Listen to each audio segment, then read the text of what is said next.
0세부터 100세까지 모두 다 책 읽는 다울 책사랑방입니다. 아버지의 편지. 여러분들 다산 적약용 편지로 가르친 아버지의 사랑. 아버지가 어린 자녀들에게 쓴 편지글인데요. 알고 있는 친구도 있고 오늘 선생님이 들려줄 이야기예요. 아버지의 편지 정약용 출판사 함께 읽는 책. 조선 후기의 실학자인 다산 정약용 선생님에 대해 여러분들 들어본 적 있나요? 뛰어난 학자, 선량한 정치가, 혹은 유능한 과학자이자 발명가. 다산 선생님에 대한 이러한 많은 찬사 외에도 그분의 삶은 놀라운 재능과 업적들로 가득해요.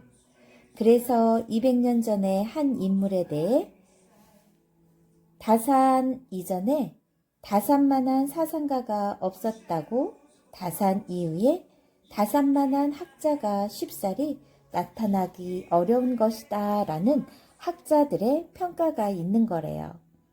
다산 선생님은 학문이 뛰어나 정조 임금에게 인정을 받은 것은 물론 늘 고통받는 백성들을 염려하고 위했던 인정 많으신 분이었어요.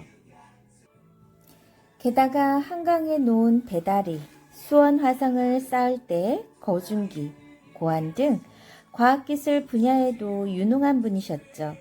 특히 시대를 앞서가던 그분의 여러 개혁 사상과 실학을 집대성한 학문은 나라와 백성을 진심으로 위하는 따뜻한 마음을 느끼게 해준답니다. 그러나 무엇보다도 다산 선생님은 한 가족의 가장으로서 자상한 아버지이자 사려 깊은 남편이셨어요. 정치적인 문제로 18년간이나 사랑하는 가족과 멀리 떨어져 지낼 수밖에 없었던 귀양살이 내내 다산 선생님은 고향에 남아있는 식구들 걱정에 잠 못 이루셨답니다. 다산 선생님은 부인 홍씨와의 사이에 6남 3녀를 두었는데 대부분 일찍 죽었고 이남 1녀만 남았대요. 특히 하경과 하규 두 아들이 아버지가 없는 고향에서 시름에 젖어 공부를 소홀히 하지나 않을까, 혹 사람으로서 도리에 잊어버리지나 않을까 늘 염려하는 마음으로 편지를 통해 가르치셨답니다. 선생님의 이러한 편지글 중에 여러분들에게 유익한 내용을 간추려 아버지의 편지라는 한 권의 책으로 꾸미게 됐어요. 한문희 선생님이 엮으셨네요. 오랜 기간 사랑하는 가족의 품을 멀리 떠나 그 뜨거운 아버지의 사랑을 오로지 마음만으로 전하고 가르칠 수밖에 없었던 다산 선생님의 편지가 여러 세대를 뛰어넘어 여러분에게 많은 감동을 줄 수 있기를 바란대요. 유배지에서 홀로 떨어져 자식들을 볼 수밖에 없었던 다산. 시간이 없는 친구들을 위해서 다산 정약용 선생님의 중요한 키포인트 3가지의 관점에서 아버지가 자녀들에게 어떻게 편지글을 읽어주었는지 한번 선생님이 낭독해 줄게요. 연아야, 유아야. 연아, 유아는 다산 정약용 선생님의 두 아들이라고 그랬죠? 연아야, 유아야. 효도하고 공경하는 마음을 근본으로 하여 학문의 뜻을 두어야 한다. 공부에 뜻을 두는 경우에는 마음속에 확고히 해야 할 것이 있으니 그것은 바로 효도하고 공경하는 마음을 갖는 것이란다. 결코 공부를 그쳐서는 안 될 것이다. 첫째는 날로 마음 씀씀이가 어그러지고 행동거지가 천박해지기 때문이고, 둘째는 안목이 좁아지고 뜻과 기품을 잃어가기 때문이며, 셋째는 옛 성현의 경서에 대한 공부가 조잡해지고 재주와 식견이 텅 비어가기 때문이다. 마음의 힘은 사람을 부지런하고 민첩하게 하고 지혜롭게 하며 어떤 일이든 이루게 하는 것이니 진실로 마음을 굳건하게 먹고 한결같이 곧게 앞을 향해 나아간다면 큰 산이라도 옮길 수 있지 않겠느냐. 본문 중에서 선생님이 이렇게 읽어줬어요. 이 내용에 대해서 조금 더 자세히 알고 싶은 친구들은 조금 더 들어주세요. 일단 이 책의 내용의 구성을 본다면 첫 번째 장은 독서와 공부의 장이에요. 확고한 뜻을 세우고 책을 읽거라. 중요한 내용은 기록해 두거라. 아버지의 말을 새겨 듣거라. 공부에는 때가 있는 것이다. 공부는 근본이 확실해야 한다. 독서를 할 때는 뜻을 분명히 파악해야 한다. 공부는 계획을 세워 실천해야 한다. 정성을 다해 공부에 힘쓰거라. 정성을 다하는 마음이 공부의 근본이다. 독서는 집안을 일으키는 떳떳한 길이다. 첫 번째는 독서와 공부의 장에서 강요를 중요하게 생각했다면 두 번째 장 2부에서는 생활과 실천의 장으로 눈앞의 이익을 쫓기보다는 옳은 길을 가고 사람이 일한 목숨보다 의리를 따라야 하는 것이며 뛰어난 재주보다 단정한 몸가짐과 마음가짐이 중요하고 집안을 안정시키는데 4가지 근본이 있는데 그 4가지 근본에 대해서 힘쓰고 아버지의 뜻을 받드는 것이 가장 큰 것이며 삼가고 조심해서 행동해야 할 것이며 웃어른을 공경해야 하고 남의 은혜만을 구하지 말고 남을 도울 줄 아는 사람이 되며 생각과 행실을 올바르게 하고 친척들 간에 화목하게 지내며 사람을 다할 때는 정성을 다하며 국화를 심는 것도 유익한 일일 것이며 채소밭을 가꿀 때에는 어떻게 해야 하는지 닭을 기를 때에는 또 아들의 죽음에 대해 애통하는 편지까지 이렇게 차례로 나와 있네요. 세 번째는 다산 정약훈 선생님에게 역사 배우기에서 다산 선생님은 어떤 시대에 살았는지 또 실학은 무엇인지 다산 선생님의 생애와 업적, 다산 선생님의 일화에 대해서 실려 있어요. 여러분이 이 책은 소장해도 좋고 가까운 도서관에서 빌려보면 좋겠네요. 선생님은 좋은 책을 대할 때면 마음이 정말 콩닥콩닥 뛰는데요. 그리고 세상을 모두 가진 것처럼 마음이 그렇게 풍만할 수가 없어요. 여러분들, 자, 다산 정약용 선생님은 독서와 공부의 장을 어떻게 생각했는지 한번 들어볼까요? 다산 선생님이 하경과 하규 두 아들에게 쓰신 편지 중에 주로 독서와 공부하는 방법에 대해 쓴 글 간추려 정리했다고 했죠? 다산 선생님은 귀양살이의 힘든 역경 중에서도 나라의 평안과 백성들의 삶을 안정을 위해 학술, 연구, 교육, 저술에 힘을 기울여 철학, 역사, 문학, 정치, 경제, 사회, 농사, 의학 등 다방면에 걸쳐 500권이 넘는 방대한 저술을 남기셨대요. 이는 고난에 처해서도 신념을 잃지 않고 목표를 세워 꾸준히 노력한 결과라고 할 수 있는데요. 두 아들에게도 항상 편지글을 보내 뜻을 세워 학문에 정진할 걸 당부하셨고 또한 편지를 통해 친히 많은 걸 가르치셨다고 합니다. 이렇게 아버지와 아들로서 그리고 학문적 동지로서 서로를 이끈 결과 훗날 두 아들도 모두 훌륭한 학자가 되었다고 합니다. 1802년 12월 22일에 두 아들에게 붙인 편지 중에서 확고한 뜻을 세우고 책을 읽거라 편 들려줄게요. 연하 유아야, 너희들은 보거라. 독서를 할 때에는 먼저 마음속에 확고한 생각이 있어야 한단다. 확고한 생각이란 학문을 하고자 하는 마음을 말하는 것이니 독서를 할 때에도 학문의 뜻을 두지 않는다면 성과를 기대할 수 없는 것이다. 또 학문의 뜻을 두는 경우에도 마음속에 확고히 해야 할 것이 있으니 그것이 무엇인지 한번 생각해 보거라.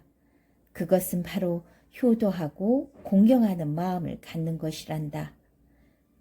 효도하고 공경하는 마음을 근본으로 하여 학문의 뜻을 둔다면 학문은 자연히 두루 통하고 널리 미치게 되어서 독서를 할 때에도 따로 차례를 정하여 굳이 차례대로 공부할 필요가 없게 되는 것이다. 그러니 너희들이 책을 읽을 때마다 항상 내 말을 명심하거라. 이렇게 해서 효도하고 공경하는 마음이 학문을 하는데 중요하다고 하셨죠. 부모님께 효도하고 형제간에 우애하며 다른 사람을 공경할 줄 아는 마음가짐이 학문의 가장 근본이기 때문이랍니다. 자, 여러분들도 오늘부터 책 많이 읽을 거죠? 책도 많이 읽으면서 부모님께는 부모님 말씀 잘 듣고 형제지간에는 싸우지 않고 사이좋게 지낼 수 있는 여러분이 되길 바랍니다. 자, 선생님이 다산 정약용에 대해서 뒤편에 조금 더 알려줄게요. 좋아요, 구독 꾹 눌러주시면 계속해서 다산 정약용에 대해 함께 할 수 있어요. 감사합니다.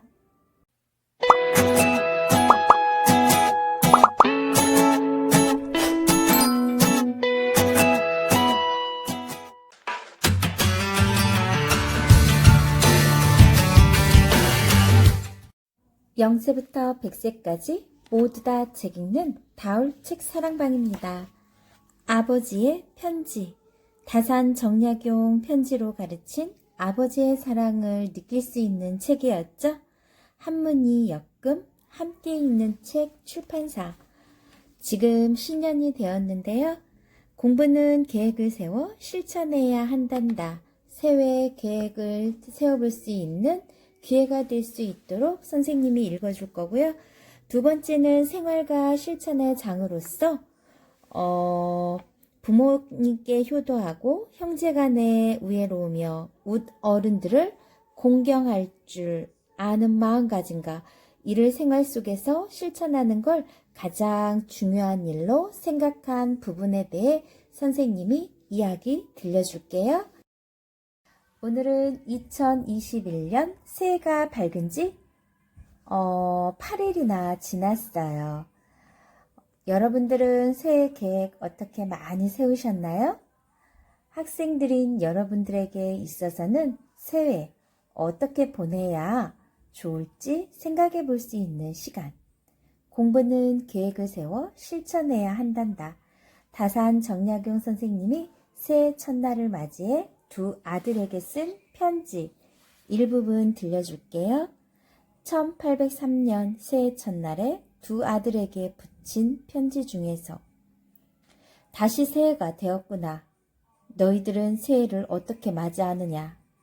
군자는 새해를 맞이하면 반드시 그 마음과 행실을 다시 한번 새롭게 하는 계기로 삼아야 한단다. 나는 젊었을 적에 새해를 시작하는 첫날이면 반드시 1년 동안 해야 할 공부의 과제를 미리 정해놓곤 하였다. 예를 들면 무슨 책을 읽을 것인가, 그리고 어떤 글을 뽑아서 정리할 것인가를 미리 정하여 놓고 그대로 따라서 했단다. 더러는 몇 달이 지나 사정이 생겨서 마음먹은 대로 실행하지 못하는 경우도 있었지만 선한 것을 즐기고 앞으로 전진하려는 뜻만큼은 스스로도 덮어버릴 수 없었단다. 내가 전부터 너희들에게 편지를 보내 학문에 힘쓰라고 말한 것이 이미 여러 차례였을 테지. 그런데 너희들은 옛 성현의 글 가운데 의심스러운 곳이나 예절과 음악의 의문스러운 점, 역사책에 대한 논의를 한 주목도 묻는 적이 없더구나. 어찌 너희들은 이다지도 내 말을 마음에 새겨두지 않느냐. 부디 학문에 힘쓰거라. 자, 해가 바뀔 때마다 1년 동안 계획을 미리 세워 실천하는 습관을 들이라는 이야기였죠. 지난 한 해 내가 충실하게 보냈는지 반성하고, 그리고 새해에는 무슨 일을 해야 할지 미리 생각해 보는 것도 매우 중요한 일입니다. 다산 선생님은 매년 새해 첫날에 1년 동안의 독서와 공부 계획을 미리 세우시고 이를 실천하려고 노력하셨어요. 그래서 귀향살이의 힘든 과정에도 불구하고 일생 동안 무려 500권이 넘는 책을 쓰실 수 있었겠죠. 여러분도 한 해를 시작하는 새해, 내가 1년 동안 무엇을 해야 할지 미리 마음속에 정해놓고 이를 실천하는 습관을 들인다면 좋을 것 같네요.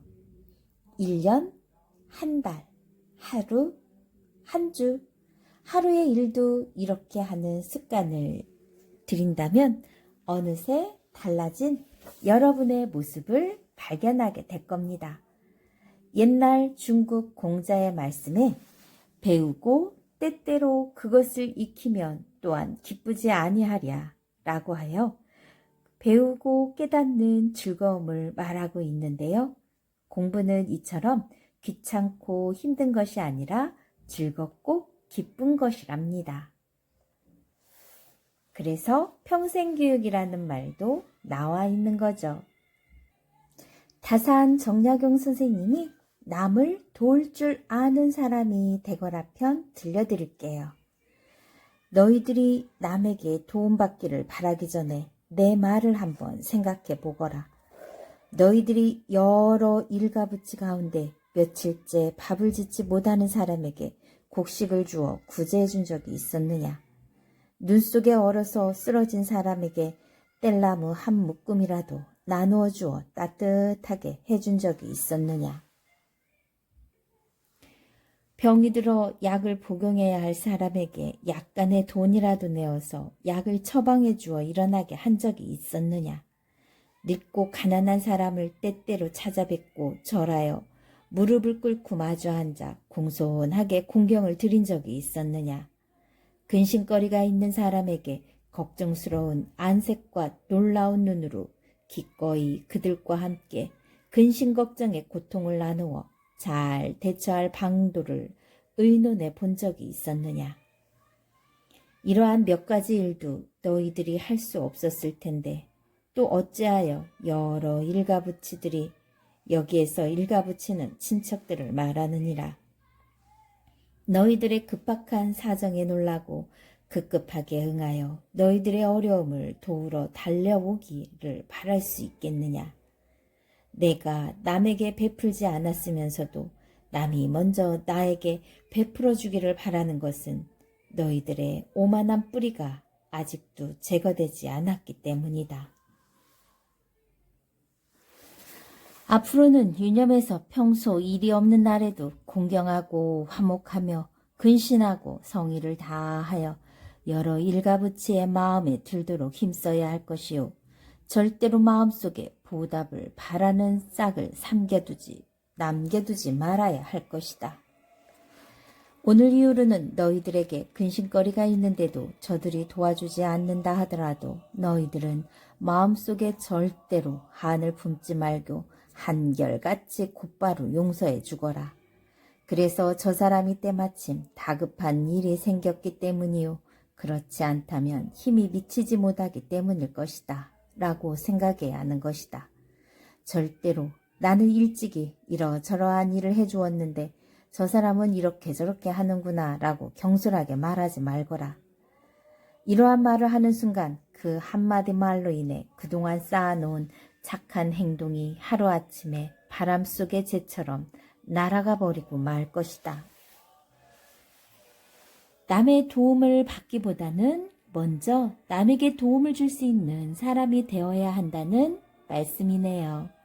그러기 위해서는 먼저 마음속에 남에게 바라는 마음을 갖지 않는 것이 중요하겠죠. 다산 선생님은 아들들이 집안이 어려워서 혹 일가들에게 기다려는 마음을 갖지나 않을까 해 이러한 당부에 말씀을 하신 거래요. 남에게 도움 받기를 바라기 전에 먼저 남을 도와주는 자세가 중요하다는 거죠. 어려운 처지의 친구들을 대가 없이 도와준 적이 있었는지 한번 여러분도 생각해 보세요.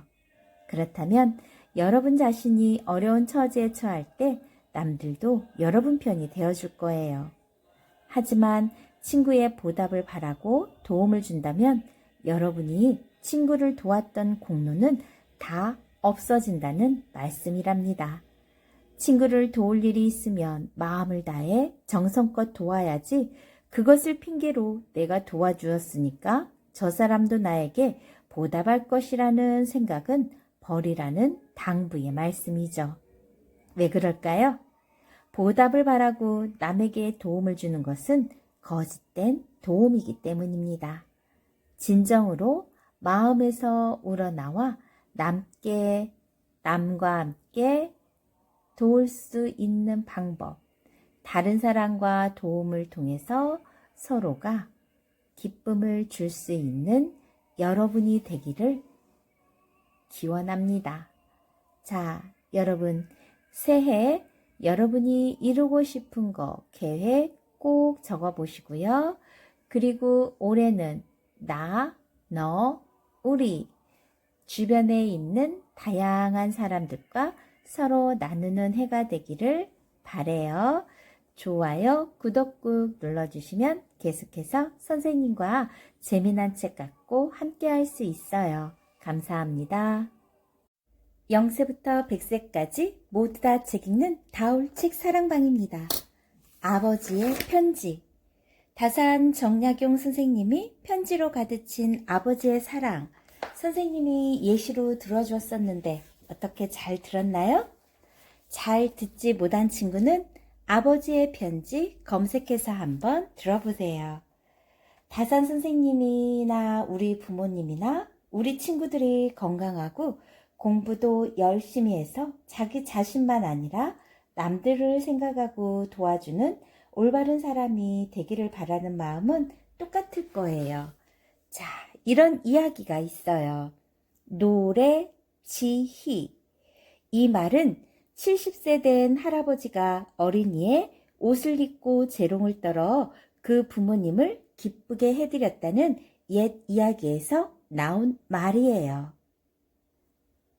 우리 친구들을 낳아서 길러주시고 훌륭한 사람이 되도록 보살펴주시는 부모님에 대해 어떻게 감사하고 보답해야 할지 많이 느끼는 시간이 되었으면 좋겠네요. 자, 이제부터 선생님이 다산 선생님이 살았던 시대와 생애와 업적 등을 알아보면 우리 친구들이 우리나라의 역사와 다산 선생님에 대해 좀 더 잘 이해할 수 있을 것 같아 다산 선생님에게 역사 배우기 편을 통해서 다산 선생님은 언제 시대 때 시대인지 그리고 그 당시에는 어떤 학문이 형성되어졌는지 그리고 다산 정약용 선생님의 업적에 대해서 조금 더 자세히 알려줄게요. 다산 정약용 선생님은 어떤 시대에 살았을까요? 다산 정약용 선생님은 1762년에 태어나 1836년에 돌아가셨어요. 조선시대 후기, 지금부터 약 200여 년 전이죠. 이때에는 나라 안팎으로 수많은 사건들이 있었어요. 세계적으로는 미국이 독립전쟁에서 승리해 아메리카 합중국으로 탄생하는 등 새로운 변화가 일어나던 중요한 시기였고 우리나라에선 우선 정치적으로 당파 싸움이 매우 심했던 때였죠. 그 결과 백성들은 살기가 매우 힘들었어요. 또 중국을 통해서 서양의 문물과 과학기술 그리고 천주교가 이전보다 더 활발하게 들어와서 많은 사람들에게 영향을 끼쳤다고 합니다. 이러한 가운데 뜻있는 사람들이 어려움에 처한 당시의 상황을 바꿔보고자 현실 개혁적이고 좀 더 실용적인 학문에 관심을 갖고 연구하기 시작했대요. 이것이 곧 실학이라는 학문이죠. 자, 우리 조금 더 자세히 알아볼게요. 여러분들 혹시 당파 싸움에 대해 들어본 적이 있나요? 당파 싸움을 당쟁이라고 하는데요. 원래는 생각이 다른 사람들이 당으로 갈라져서 서로 주장을 펴던 것에서 당파 싸움이 시작되었어요. 처음에는 당파 싸움이 나쁜 것만은 아니었죠. 왜냐하면 자기의 주장을 정당한 방법으로 다른 사람들에게 펼치고 동의를 구하는 건 민주주의의 기본이기 때문이죠. 지금의 의회 정치를 생각해 보면 되겠죠? 그러던 것이 시간이 지나면서 오로지 정권을 잡기 위해 서로 피비린내 나는 싸움을 벌이게 되면서 당파 싸움이 나쁘게 변질된 것이에요. 그러다 보니 백성들의 삶이 어떻게 되었겠어요? 지금하고 좀 비슷한 상황 같죠? 이러한 당파 싸움은 다산 선생님이 태어나기 전부터 심했대요. 특히 다산 선생님이 태어나신 해에는 이러한 당파 싸움에 휘말려 영조 임금님이 직접 그 아들인 사도세자를 뒤주에 가두어 죽이는 안타까운 일도 있었죠. 이 당시의 당파 싸움이 얼마나 치열했는지 알려주는 사건이죠. 그래서 영조 임금님과 그 뒤를 이어 즉위한 정조 임금님, 영조 임금님의 손자이고 죽은 사도세자의 아들이에요. 이러한 당파 싸움을 없애기 위해 탕평책, 당파를 가리지 않고 인재를 골고루 등용하는 정책을 탕평책이라고 합니다. 탕평책을 실시했지만 당파 싸움이 쉽게 수그러들지 않았대요. 또 사회적으로는 당파 싸움이 극심한 가운데 당시 백성들은 못된 관리들의 횡포와 가혹한 세금에 시달려 힘든 삶을 살아가야 했죠. 특히 삼정의 문란은 그 대표적인 것이었어요. 자, 삼정이란 또 무엇인가 한번 같이 알아봐요. 삼정이란 나라의 살림살이를 튼튼하게 하고 백성들이 굶주리지 않게 하기 위해 시행한 중요한 세 가지 정책이었어요. 즉 토지에 대한 세금 등을 징수하는 전정, 들어본 적 있죠? 군역의 의무가 있는 백성들에게 군포를 징수하는 군정, 그리고 가난한 백성들을 위해 봄에 곡식을 빌려주고 가을에 곡식을 거두어들인 뒤 이자를 붙여 갚는 제도인 환곡을 말하는 거예요.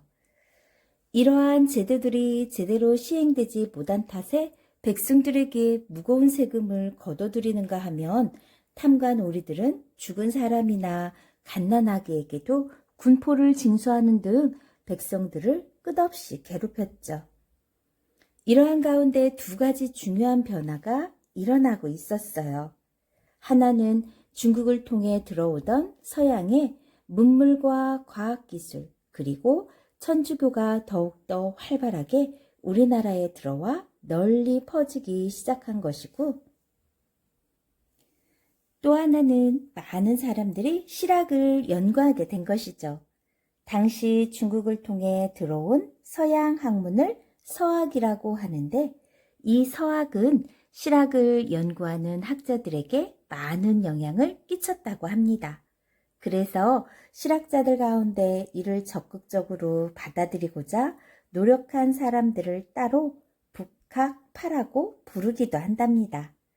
따라서 당시 나라와 백성들을 위해 근심하시던 다산 선생님도 실학과 서학에 많은 관심을 두고 연구하기 시작하셨다고 해요. 그리고 천주교에 관심을 가진 사람들과 사귀면서 천주교 신자가 되었답니다. 뒤에 이로 인해 큰 고초를 겪게 되었고요. 서양의 종교와 문물이 들어오면서 많은 진통을 겪어야 했죠. 특히 1783년에 이승훈.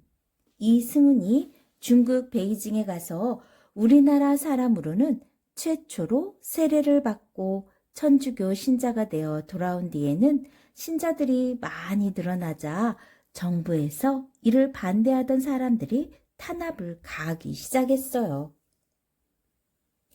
다행히 정조 임금님 때에는 적극적으로 학문을 진흥하는 정책을 폈었고 그 천주교에 관대하던 최재공이 영의정으로 있으면서 이를 슬기롭게 처리해 문제가 커지지는 않았죠. 그러던 중 정조 임금님이 갑자기 돌아가시자 새로 정권을 잡은 사람들이 크게 천주교를 박해하기 시작했어요.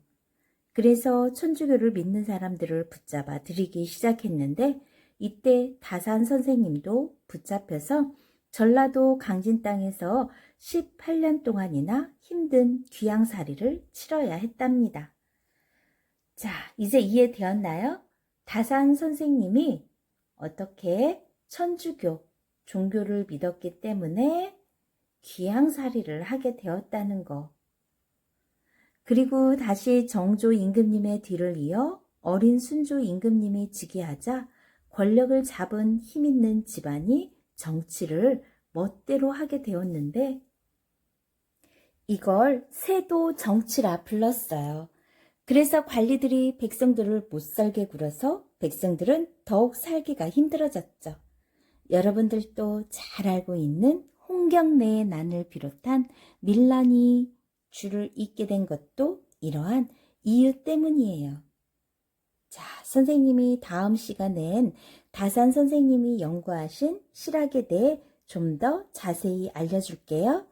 홍경란의 난은 어떤 건지 선생님이 이번 편 들려주고 다음 편에는 실학에 대해서 자세히 설명해 주겠습니다. 홍경나의 난은 홍경래의 난은 1811년 순조 임금님 때 홍경래가 주도한 반란이에요. 조선 후기에는 세도 정권에 의해 국가 기강이 문란해지고 관리들의 행포가 더욱 심해졌다고 했죠. 몰락한 양반과 지식 등이 많이 늘어났고요. 이들이 새로운 분홍과 상인들을 광범위하게 흡수해 일으킨 난이 바로 홍경래의 난이에요. 거의 4개월간 나라의 토벌대와 맞섰던 반란군은 결국 실패에 그쳤고 홍경래 등 주동자는 모두 처형되었죠. 결국은 홍경래가 주도한 반란, 바로 홍경래의 난. 다음 시간엔 다산 정약용 선생님이 어떻게 함께한 연구한 실학에 대해 자세히 알아보는 시간을 가질게요. 조금 더 깊게 알아보고자 하는 친구는 좋아요, 구독 꾹 눌러주시면 계속해서 함께할 수 있어요. 감사합니다.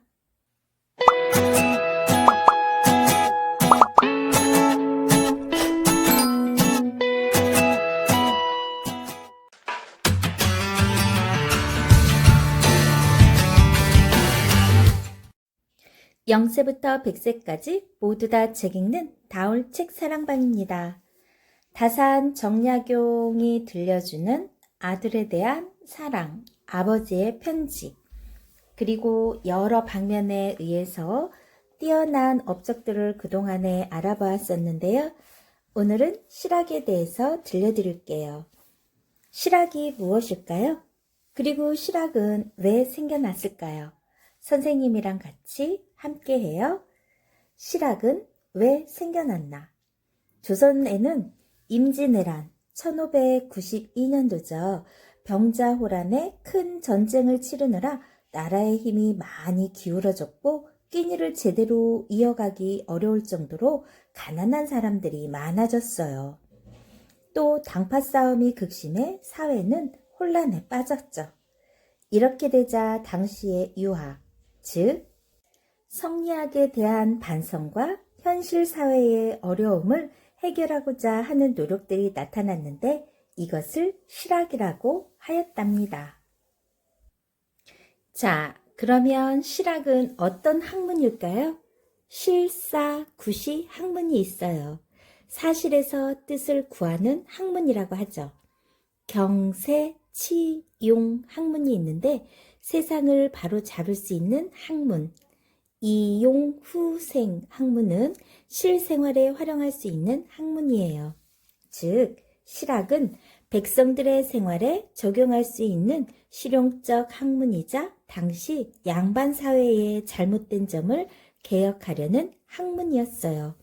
그래서 실학자들은 투지 개혁을 통해 농민부터 살려 나라를 튼튼하게 하려 했고, 양반이냐 아니냐에 따라 사람을 차별하는 신분 제도도 없애야 한다고 주장했답니다. 또한 중국과 이때 당시는 청나라예요. 중국과 무역을 적극적으로 하자고 했고 사치를 없애고 게으름을 피우지 말아야 잘 살 수 있다고도 했죠. 이 외에 실학자들은 우리의 역사, 지리, 언어 등의 연구에도 학문적 관심을 집중하였다고 합니다. 자, 그러면 우리 대표적인 실학자들은 누가 있는지 한번 알아볼까요? 대표적 실학자들 중에 바로 정약용을 꼽을 수가 있겠죠. 1762년도에 태어나 1836년도에 생을 마감했어요. 호는 다산이고 실학을 집대성한 분이죠. 우리나라 정치, 경제, 사회의 역사적 고찰을 통해 나라를 새롭게 개혁하고자 했죠. 노동력에 의한 수학의 공평한 분배를 주장했고 노비제도 등을 폐지할 것도 주장했어요. 그리고 수원의 화성을 쌓은 일, 홍역의 치료법을 연구하는 일 등 나라의 안정과 국민의 생활 향상에 힘썼답니다. 자, 두 번째 실학자 인물 누가 있을까요? 바로 홍대용인데요. 홍대용은 1731년도에 태어나 1783년도에 생을 마감했어요. 1765년에 삼촌을 따라 중국 베이징에 가서 역사, 풍속, 천문학 등에 관한 지식을 넓히고 돌아와 과거제도의 폐지, 신분차별의 폐지 등을 주장했죠.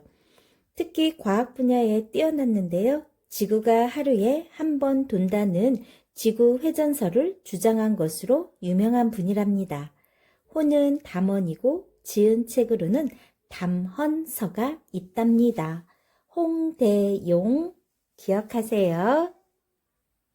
실학자 중에 정약용, 홍대용에 이어 이익이 있는데요.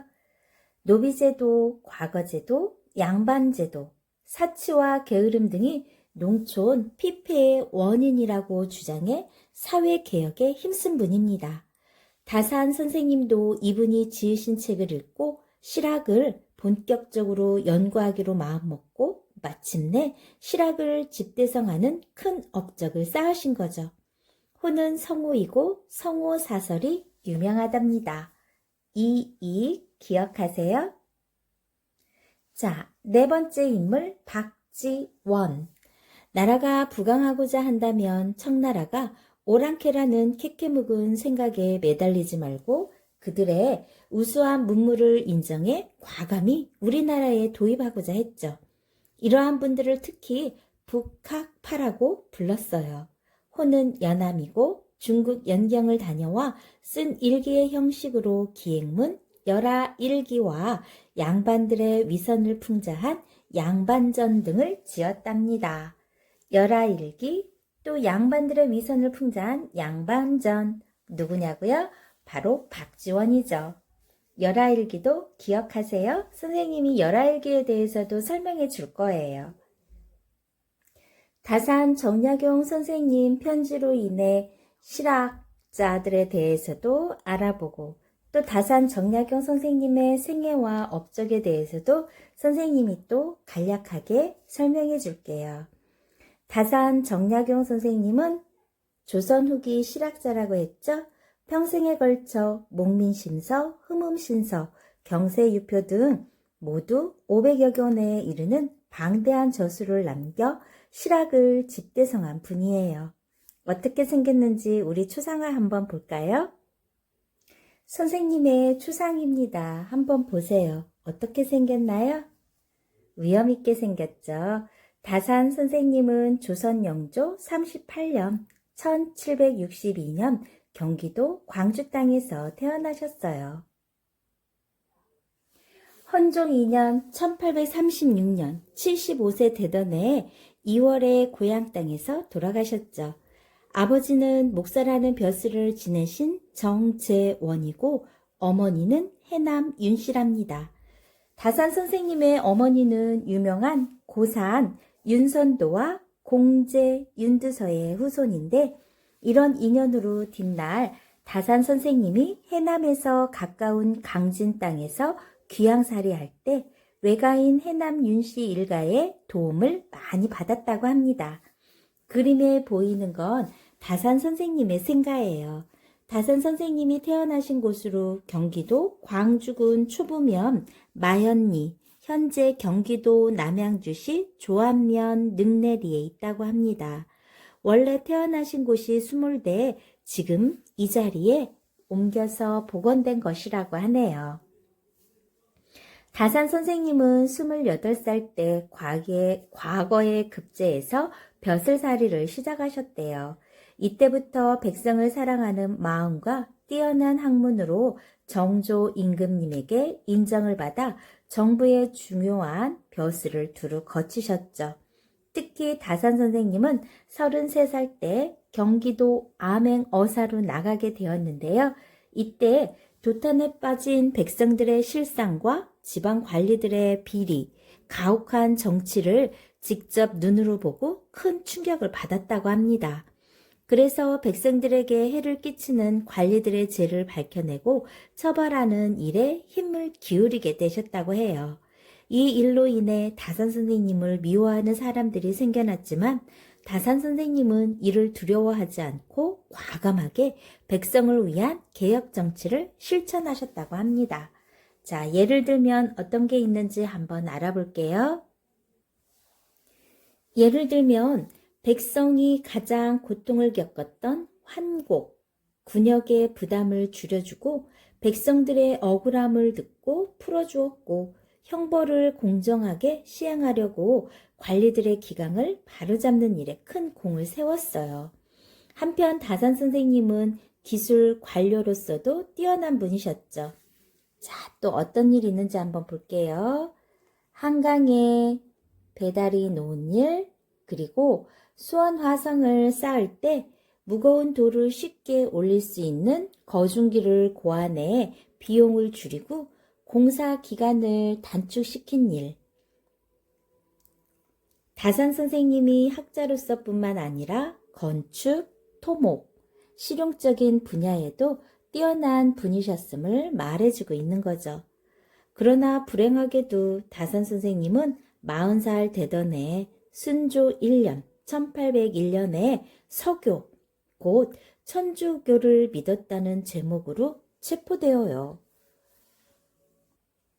다산 선생님뿐만 아니라 형제들과 함께 옥에 갇혀 많은 고초를 겪게 됐어요.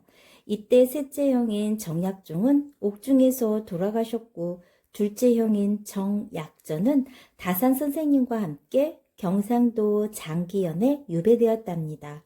그런데 같은 해에 발생한 유명한 황사영 백서 사건이 다시 빌미가 되어 형제가 함께 서울로 불러 올라와 갖은 곤욕을 치르고 다산은 전라도 강진에 둘째 형 정약전은 흑산도에 각각 유배되었죠. 저 위에 보이는 다산 초당, 다산 선생님이 귀향살이 할 때 거처하셨던 다산 초당 모습이에요. 이때부터 57살, 57세 때 순조 18년, 1818년에 마침내 귀향길에 오르기까지 무려 18년 동안을 외롭고 힘든 귀향살이를 견뎌야 했어요. 바로 저 위에 다산 초당에서 말이죠.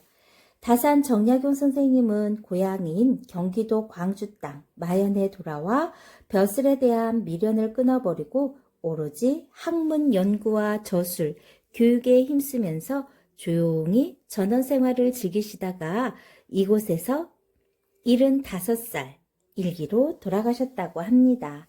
다산 선생님의 묘소도 한번 보여줄게요. 다산 선생님의 묘소. 아까 경기도 광주에서 태어나서 경기도 광주에서 또 돌아가셨다고 했죠.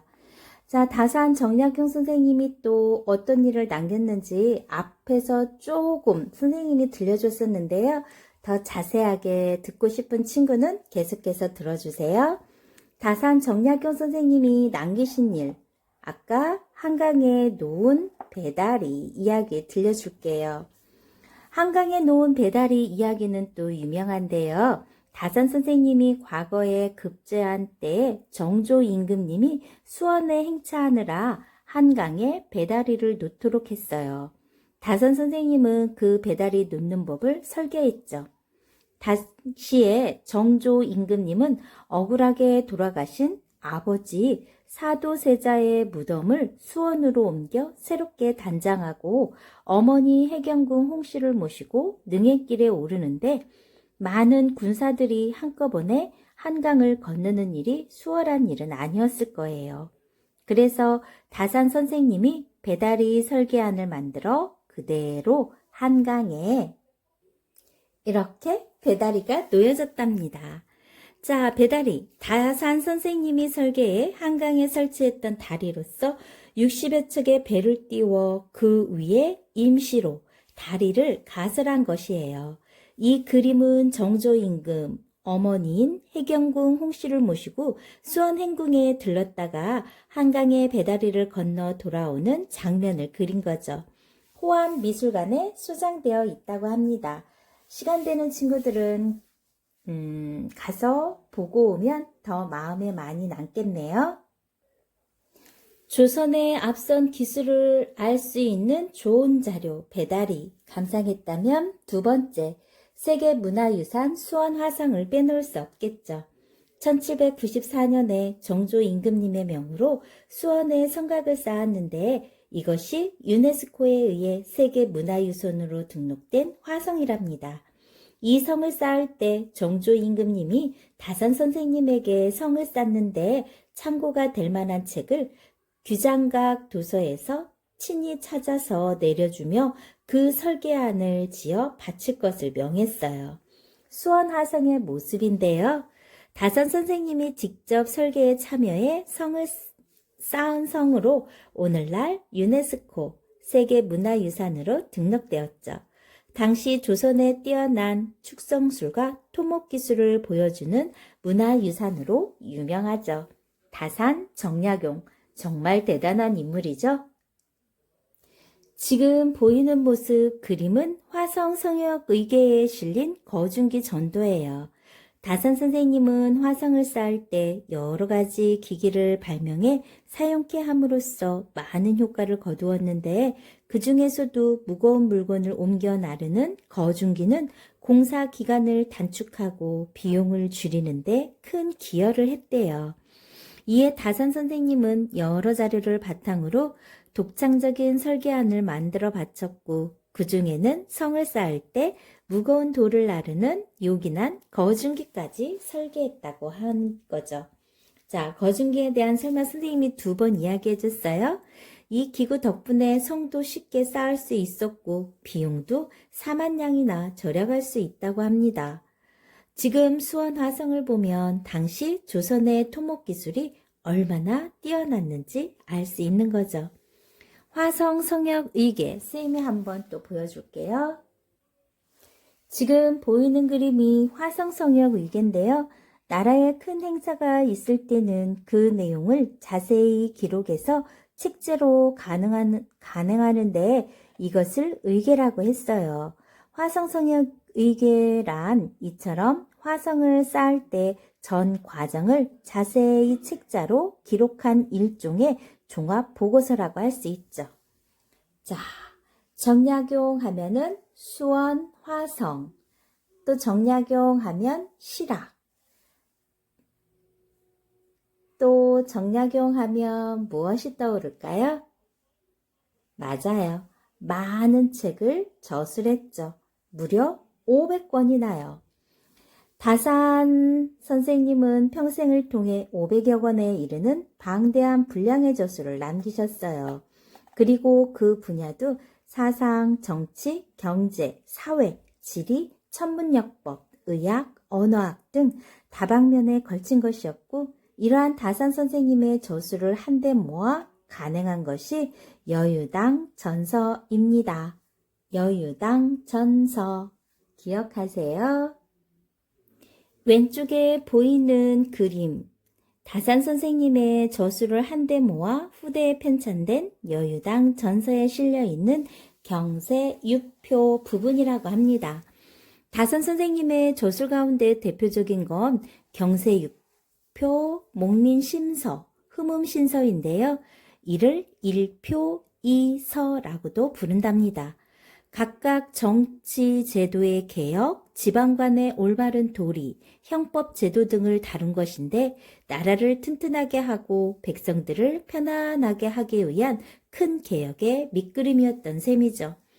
또 이외에 다산 선생님은 의학에도 뛰어나 여러 의학서를 지으셨는데 그 중에서도 홍역에 대한 치료법을 다룬 마과 해통, 지금까지의 여러 홍역에 대한 치료법을 두루 연구해 저술한 것인 것으로 홍역에 대한 당대 최고의 의학서적으로 알려져 있답니다. 그리고 여러분 같은 어린이들을 위한 저서인 아학편훈의라는 책도 지으셨어요. 그런데 다산 선생님의 이러한 저술들은 대부분 귀양지에서의 힘든 생활 가운데 쓰여진 것이래요. 이는 다산 선생님이 어려운 환경에도 굴하지 않고 뜻을 세워 노력한 결과라고 할 수 있죠. 여러분도 다산 선생님처럼 공부에 뜻을 세워 힘껏 노력해 보세요. 다산 선생님의 일화도 한번 들려줄게요. 7살 때 지은 시, 다산 선생님은 4살에 공부를 시작해 천자문을 배우기 시작했는데 7살 때 지었다는 시를 보면 어떻게 지었는지 우리 함께 볼게요. 작은 산이 큰 산을 가렸으니 멀고 가까움이 같지 않기 때문이네. 라고 해 어렸을 때부터 시인으로서의 뛰어난 재능을 나타내었대요. 당시 아버지 정재원이 이 시를 보고 잘하면 틀림없이 역법과 산수에 통달할 것이다 라고 그 재주를 칭찬하고 기특해 했다고 합니다. 자, 2번째, 치마폭에 얽힌 애틋한 부부에 대한 일화 또 들려줄게요. 다산 선생님이 귀양 간지 어느덧 13년째 남달리 부부간의 사랑이 깊었던 다산 선생님의 부인 홍씨는 시집 올 적에 입었을 것으로 짐작되는 치마폭에다 남편에 대한 그리운 마음을 시로 써서 붙였다고 합니다. 때는 섣달이라 천지가 모두 얼음인데 눈설이 찬 기운에 수십만 더하고 희미한 등불 아래 홀로 앉아 있자니 님 생각에 시름겨워 잠 못 이룹니다. 와, 부인도 엄청난 실력가네요. 이에도 저무는데 병만 깊어가니 신락 같은 이 목쓰면 어쩌면 좋을까요? 천리의 회포만이 오락가락합니다. 사랑하는 아내로부터 이렇듯 애절한 편지를 받은 다산 선생님도 애처로운 마음에 또 이렇게 위로의 말을 전했대요. 천리박 두 마음 옥인 듯 맑고 차가운데 애처로운 사연 보니 그리운 마음 더욱 깊구려. 허나 다른 이들의 말이야 탓해 무엇하리요. 타고난 운명이니 하늘의 뜻이라 여겨 순순히 누립시다. 남편을 떠나보내고 쓸쓸히 지내는 홍씨 부인의 마음이나 그리운 부인의 편지를 받고 애틋한 그리움에 다정하게 위로의 말을 전하는 다산 선생님의 안타까운 마음이 짐작이 가죠. 그리고 선생님이 처음에 보여주었던 메조도 그림에 대해서 설명해 줄게요. 화면에 보이는 메조도 그림은 다산 선생님의 그림이에요. 사랑하는 아내가 보내온 헌 치마폭에 매화 나무와 새를 그리고 글씨를 써서 외동딸에게 보낸 것이라고 합니다. 고려대학교 박물관 소장되어 있다고 하네요. 고려대학교에 진학하고 싶은 친구들 꼭 그 대학교에 들어가서 매조도 한번 보세요. 마지막으로 다산 정약용 선생님의 세 번째 일화 중에 형제를 그리는 뜨거운 정에 대해서도 알 수가 있는데요. 다산 선생님의 형제들은 모두 네 분이었대요. 다산 선생님이 넷째셨고요. 그 중에서도 둘째 형 정약정과는 형제로서만이 아니라 뜻이 통하는 학문적 동지로서 다산 선생님이 늘 마음속에 깊이 따르셨던 분이죠. 그런데 두 분이 귀향길에 올라 나주에 어느 주막에서 헤어진 뒤 영영 살아서 다시 만나지 못하고 말했대요. 그러니 다산 선생님은 강진에, 형은 흑산도에 각기 떨어져 유배된 채 서로 얼마나 보고 싶었을까요? 그러던 중 헤어진 지 2년 만에 그리운 형님으로부터 첫 소식이 왔어요. 밤새 그 편지를 읽으며 그리움의 눈물을 흘리다가 어느 날 다산 선생님은 강진의 뒷산에 올라 형님이 계신 흑산도를 바라보며 시를 지었다고 합니다. 그 시가 아직도 전해지는데 산의 정상에 올라 서쪽을 바라보니 여러 섬들이 뚜렷이 보였건만 어느 것이 형님이 계신 섬인지 가리지 못하겠구나 라고 하며 슬픈 마음을 가누지 못했다고 합니다. 형님이신 정약전 선생님 역시 귀향살이 하는 가운데 흑산도 일대의 물고기 생태를 기록한 자산어보라는 유명한 책을 지으셨어요. 여러분들 자산어보도 많이 들어봤죠? 자, 지금까지 정약용에 대해서 알려드렸어요. 여러분이 조금 더 많은 책들에 대해서 알고 싶으면 좋아요, 구독 꾹 눌러주시면 계속해서 함께 할 수 있어요. 감사합니다.